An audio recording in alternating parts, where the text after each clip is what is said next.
Okay மக்களே, அனைவருக்கும் வணக்கம். விஷயம் என்னன்னா, இப்போ அரசியல்ல என்ன நடந்துட்டு இருக்கு அப்படிங்கறது மட்டும்தான். இத்தனை நாள் நீங்க பார்த்திருப்பீங்க. இப்போ என்ன சொல்றாங்கன்னு கேட்கலாமா? 50 வருஷம் 20 வருஷமா ஆண்ட திராவிட கட்சிகள் வெளியே போயிட்டு கட்சி ஆரம்பிச்சு 2 வருஷம் கூட ஆகாத ஸ்மால் பேபி வின் பண்ணியிருக்காங்க தமிழ்நாட்டை. நாளைக்கு சிஎம் ஆக போறாங்க. ஒரு குட் நியூஸ் தான். பார்ப்போம் மாற்றம் எவ்வளோ தூரம் வருது, தளபதி எப்படி சமாளிக்கிறாருன்னு பார்க்கணும். ரொம்ப இன்ட்ரெஸ்டா இருக்குல்ல. இப்போதைக்கு டிவிலேயே தான் ஜெயிச்சிருக்காங்க. அவங்க இலவசம்னு சொல்லாமல் என்ன அடிப்படையோ அதை செஞ்சால் அரசியல் கொஞ்சம் 5 வருஷம் கொஞ்சம் நல்லா பண்ணலாம். அரசியல் தலைவர்கள் அரசியலுக்கு மட்டும் யூஸ் பண்ணாமல் அவங்களுடைய மக்களுக்கு செஞ்சதையும் அவங்களோட கொள்கையும் வச்சு அரசியல் பண்ணால் நல்லா இருக்கும். தளபதி இனிமேல் பிடிச்சிட்டே இருக்கணும். இதனால எனக்கு தளபதி பிடிக்கலன்னு யாரும் சொல்லிடக்கூடாதுல்ல. நான் தீவிரமான ஒரு என்டிகே சப்போர்ட்டர். என்டிகேயோட அந்த ஸ்பீச் அது எல்லாமே கியூரியாசிட்டி அதிகமாச்சு.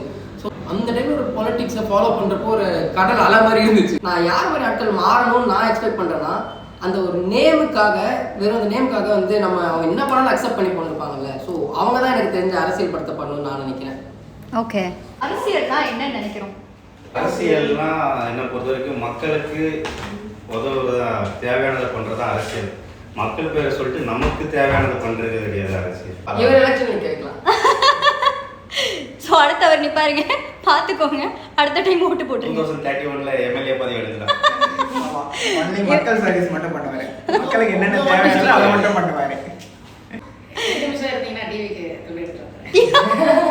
அது தவறு.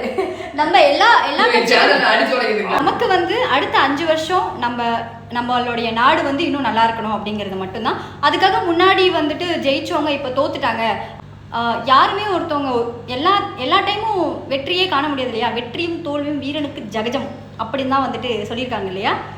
ஸோ முன்னாடி இருந்த கட்சியாகட்டும் இப்போ வந்த கட்சியாகட்டும் எல்லாருக்குமே எங்களுடைய ஆதரவு உண்டு. மக்களுக்காக ஏதாவது செய்யுங்க. மக்களுக்காக ஏதாவது செய்யுங்க. மக்களுக்காக மட்டும்தான் செய்யணும். மக்களுக்காக மட்டும் செய்யுங்க. அதே மாதிரி தலைவர் மட்டும் பண்ணுங்க, உள்ள தொண்டர்களும் பண்ணணும். அப்பதான் தலைவருக்கு நல்ல பேர். கரெக்ட். பாத்தீங்களா, ஒரு வார்த்தை சொன்னா முத்தான வார்த்தையை சொல்லியிருக்காப்ல. நல்ல கண்டென்ட் போச்சு. கண்டிப்பா ஆல் தி பெஸ்ட் ஃபார் தளபதி. ஆமா, future CM. All the best. All the best எல்லாருக்கும். ஆல் தி பெஸ்ட் ஃபார் எதிர்க்கட்சி. நிறைய சொல்றாங்க, உங்களுக்கு புரியுதான்னு பாருங்க. புரியாததாங்க அரசியல். புரியாததுதான் அரசியல்னு சொல்லிட்டு ரொம்ப டாபிக் எடுத்து கொடுத்துட்டே இருக்காப்ல. மறுபடியும் சந்திக்கலாம். இதே ஷேர் அண்ட் தென் கமெண்ட் பண்ணுங்க. லைக் பண்ணுங்க, ஷேர் பண்ணுங்க, சப்ஸ்கிரைப் பண்ணுங்க. டிப்ரிமேஷன் பண்ணாதீங்க மக்களே, ப்ளீஸ். லைக், ஷேர், கமெண்ட் பண்ணுங்க. பிஸிஸா இருக்கும். நாங்க அப்புறமா உங்களை நாங்க லிட்டில் பிஸிஸா இருப்போம். அப்புறமா சந்திக்கிறோம். நன்றி, வணக்கம், பாய்.